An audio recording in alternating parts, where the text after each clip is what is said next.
le président a un très grand rôle moral à jouer dans cette histoire. Il n'a pas un droit de veto, en fait, sur les lois qui vont se voter. Mais il a une autorité morale qui est respectée dans ce pays. Et s'il s'implique dans cette discussion, on espère tous que ça peut amener des résultats qui vont annuler cette réforme ou en tout cas la transformer. Nous avons le plaisir d'être en ligne avec Jonathan Alexandre. Bonjour Boker Tov, Jonathan.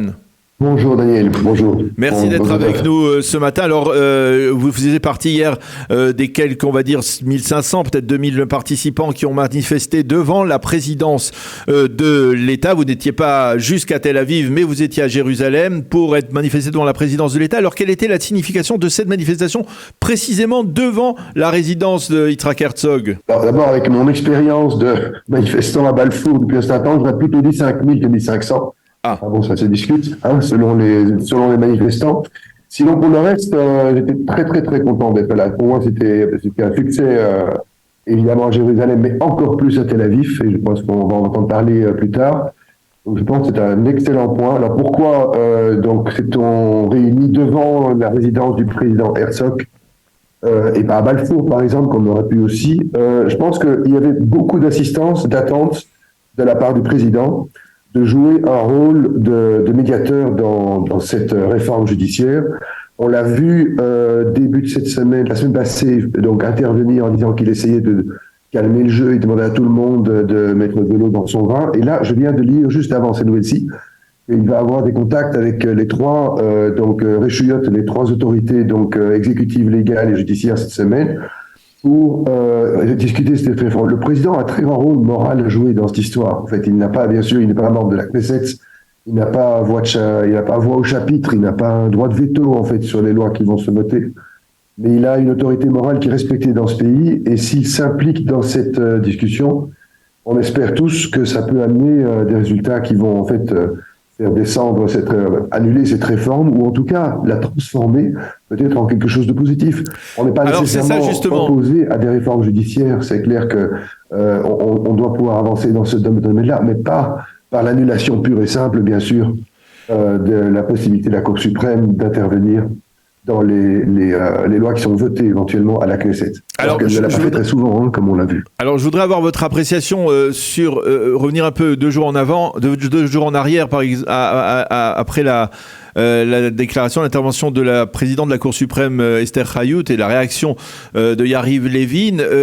Qu'avez-vous, pensez-vous de cette déclaration? Parce qu'on a le sentiment, lorsque l'on entend Esther Hayut, que, eh bien, il n'y a pas de compromis possible. Et même du côté de Yariv Levin, on a l'impression qu'il n'y a pas de compromis possible. Vous seriez favorable à une réforme, mais une réforme nuancée, ou alors pas du tout de réforme? S'il y avait, par exemple, une réforme qui disait que la psychiatrie Gabrout peut se produire avec 75 sièges, par exemple. On pourrait déjà peut-être discuter sur ces bases-là.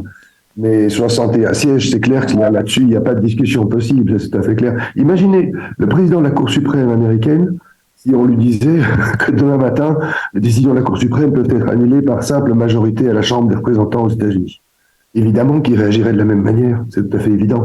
Et en plus, les États-Unis auraient même la sécurité de la Constitution qui existe encore, alors que chez nous, il n'y en a pas.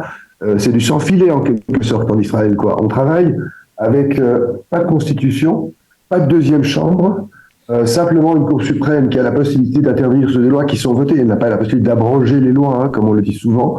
Elle en a abrogé 22 en quelque chose comme 25 ans maintenant d'existence de ce système. Donc on ne parle pas vraiment de fin du monde.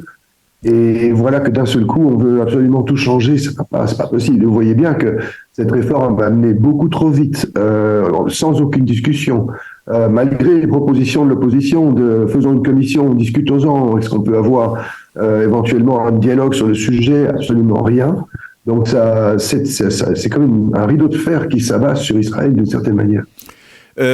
Justement, vous ne pensez pas, vous n'avez pas un peu le sentiment que finalement, en descendant dans l'arène politique, la présidente de la Cour suprême, quelque part, jeudi dernier, a quasiment été comme si elle avait participé à la manifestation à laquelle vous avez participé, ou à la manifestation de Tel Aviv?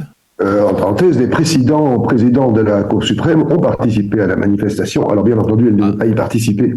L'idéal, bien sûr, c'est qu'elle n'aurait même pas eu à s'exprimer. Ça aurait été l'idéal, que simplement elle puisse faire intervenir, passer le message par les coulisses. Mais je pense que cette intervention qu'elle a faite en dit long sur son désespoir, en fait. Ça en dit long sur la situation dans laquelle nous nous trouvons. Il est minuit moins une, et il n'a plus d'autre solution que de prendre le micro et de dire, voilà, là, nous sommes à un tournant démocratique dans la vie démocratique d'Israël. Israël, la seule démocratie du Moyen-Orient, eh bien, c'est cela même qui est menacé aujourd'hui. Et elle l'a fait. Alors, c'est vrai, c'est un discours, moi je l'ai trouvé poignant, ce discours, il est très dur, effectivement. Ce qui ne veut pas dire qu'il n'y a pas de discussion possible, encore une fois. Si au moins on pouvait s'asseoir autour d'une table, mais actuellement, il n'y a rien de tout ça. La seule personne qui peut peut-être parvenir à amener ce genre de discussion, c'est justement le président Herzog, devant lequel nous manifestions hier soir. Eh bien, Jonathan Alexandre, merci beaucoup d'avoir accepté de réagir ce matin à ces derniers développements et de nous avoir expliqué pourquoi vous avez tenu à participer hier à cette manifestation devant la présidence de l'État hier soir à Jérusalem. Merci d'avoir été avec nous. Bonne journée, Shavuot Tov. Avec grand plaisir, Shavuot Tov.